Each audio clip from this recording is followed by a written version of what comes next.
Des sommets du Jura jusqu'à la confluence 70 km en aval, la Bienne est le principal affluent de l'Ain. Cette rivière à tendance torrentielle, gérée par le syndicat mixte du parc du Haut-Jura, a de tout temps été exploitée par l'homme qui en a peu à peu modifié le fonctionnement. Aujourd'hui, confronté à des risques multiples, le parc naturel régional du Haut-Jura cherche des solutions pour restaurer le bon fonctionnement écologique de la Bienne.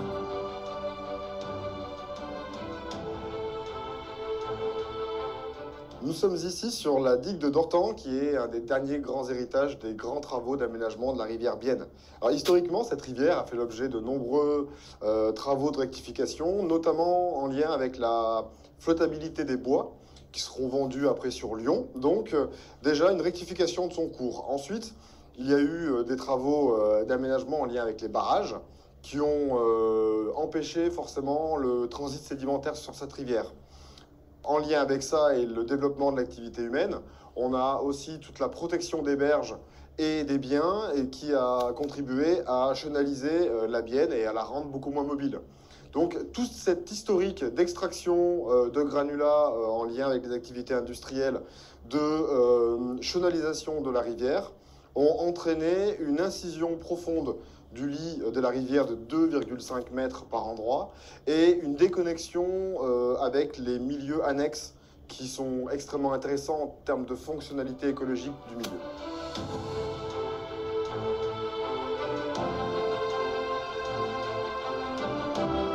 Après l'arrêt d'exploitation des carrières de Georges-et-Lavancien en 2015 et une étude détaillée de l'Université de Lyon 2 sur le fonctionnement de la Bienne au niveau de ses gravières, le parc a décidé de lancer un chantier d'envergure pour restaurer le bon fonctionnement de la Bienne sur ces deux sites. Ce chantier poursuit 4 grands objectifs. Retrouver un cours d'eau le plus naturel possible, diminuer le risque d'inondation et diminuer le risque de capture des gravières, diminuer la surface de plan d'eau d'environ 2 hectares au profit de milieux alluviaux typiques des bords de Bienne, augmenter une diversité des milieux et préserver les espèces autochtones, tout en préservant les usages du site et les activités déjà présentes.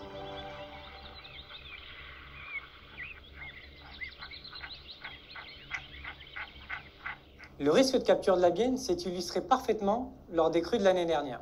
En effet, la digue principale du plan d'eau a cédé et la Bienne s'est engouffrée dans les plans d'eau. Si le tracé est resté ainsi, la Bienne serait piégée définitivement jusqu'au comblement total de ces plans d'eau. Ce type de phénomène est lourd de conséquences d'un point de vue environnemental, mais aussi d'un point de vue structurel sur les infrastructures, sur les ponts, etc.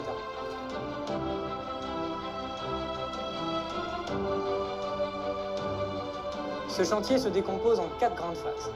Le déboisement et la mise en place des accès pendant la période hivernale, ainsi que la purge des foyers d'espèces invasives.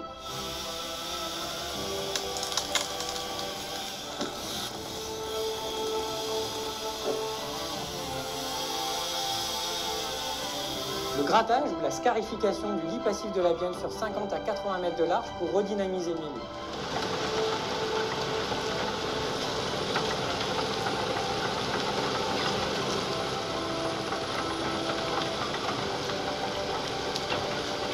Les grands terrassements et la suppression des digues et des contraintes latérales de l'ensemble du site.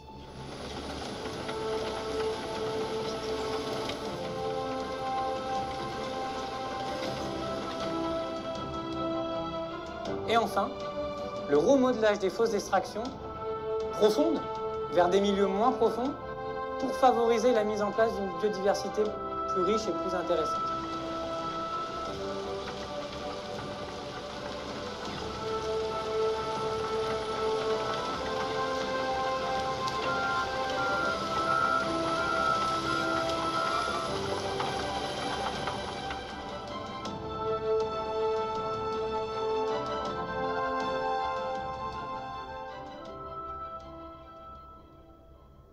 La première chose qui me vient à l'esprit, c'est les réactions de la population par rapport à ce projet.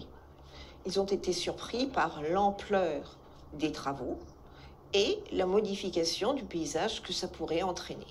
Or, il s'agit bien d'un paysage qui était contraint par des années d'exploitation de gravières. Or, le but de ce projet, c'est justement de redonner à la Bienne toute sa liberté.